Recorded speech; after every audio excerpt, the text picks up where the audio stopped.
என்னோட கணவர் வேறு பெண்ணிடம் தொடர்பில் இருக்கிறார், திருந்தி மாறி வருவார்களா அண்ணா அப்படின்னு ஒருத்தவங்க கமெண்ட் பாக்ஸில் கேள்வி கேட்டுக்கிறாங்க. உமா சர்கர். ஸோ முதல்ல ஒரு விஷயத்தை தெளிவாக புரிஞ்சுங்க. இந்த கணவன் மனைவி இடைக்கு ஒரு சண்டை சச்சரவு வரும் பொழுது நிறைய பேர் நிறைய கோயில், நிறைய பிரார்த்தனை, நிறைய வேண்டுதல், நிறைய தெய்வங்கள் நம்பி போவீங்க. ஸோ நிறைய வழிபாடு பண்ணுவீங்க. ஆனால் பலன் கிடைக்கிறது கொஞ்சம் கம்மியாக தான் இருக்கும். காரணம் என்ன அப்படின்னா, எந்த தெய்வத்தை வணங்கணும்? இப்போ காசு வேணும்னு சொல்லி சரஸ்வதியை கும்பிட்டா கிடைக்குமா? படிப்பு வேணும்னு சொல்லி உங்களுக்கு லட்சுமிய தேவியை கும்பிட்டா கிடைக்குமா? இல்லையா? எந்தெந்த தெய்வங்கள் அதற்குண்டான பரிபாலனை இருக்கோ அந்த தெய்வங்கள் அந்த அருளை மட்டுமே கொடுக்கும். ஸோ காசுக்கு லட்சுமி, கல்விக்கு சரஸ்வதி, இதுதான் உலக நீதி இல்லையா? அந்த மாதிரி இந்த கணவன் மனைவியிடையே இருக்கக்கூடிய பிரச்சனை தீருனா எந்த தெய்வத்தை கும்பிட்டா அந்த கணவனானவன் அந்த மனைவியானவன் திரும்பி வர்றதுக்கு வாய்ப்பு உண்டு.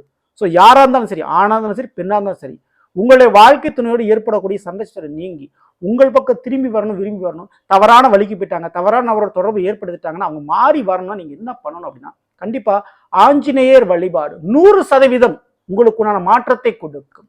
வியாழக்கிழமை அன்னைக்கு அல்லது சனிக்கிழமை அன்னைக்கு ஆஞ்சநேயருக்கு வெற்றி மாலை சாற்றி வணங்குங்கள்.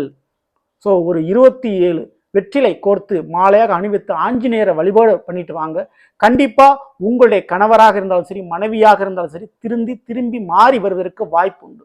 அதே போல் உங்க உடம்பு ரீதியா கண்டிப்பா சுக்கிரனுக்கு உரிய உலகமான வெள்ளி பொருளை அணிஞ்சிக்கிறது ரொம்ப ரொம்ப உங்களுக்கு நல்லது. சரிங்களா? மேலும் கண்டிப்பா இந்த துர்க்கை அம்மனுடைய வழிபாடு, ராகுகால பூஜை போன்றவற்றை கடைபிடிப்பது கணவன் மனைவியிடையே இருக்கக்கூடிய சண்டை சச்சரவை நீக்கும். சரிங்களா? ஏன்னா துர்க்கைக்கு ராகுவை கட்டுப்படுத்தக்கூடிய தன்மை உண்டு. இந்த ராகு கேது போன்றவற்றின் மூலமாக தான் கணவன் மனைவிக்கு பிரச்சனைகள் வரும், பிரிவு வரும்.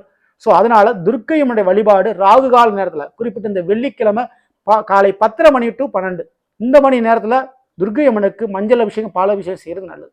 ஸோ நான் சொன்ன துர்க்கை வழிபாடு, ஆஞ்சநேயர் வழிபாடு செய்கின்ற பொழுது கண்டிப்பா உங்களுடைய கணவராகட்டும் மனைவியாகட்டும் திரும்பி வர்றதுக்கு வாய்ப்பு உண்டு. இதை பண்ணிக்கங்க.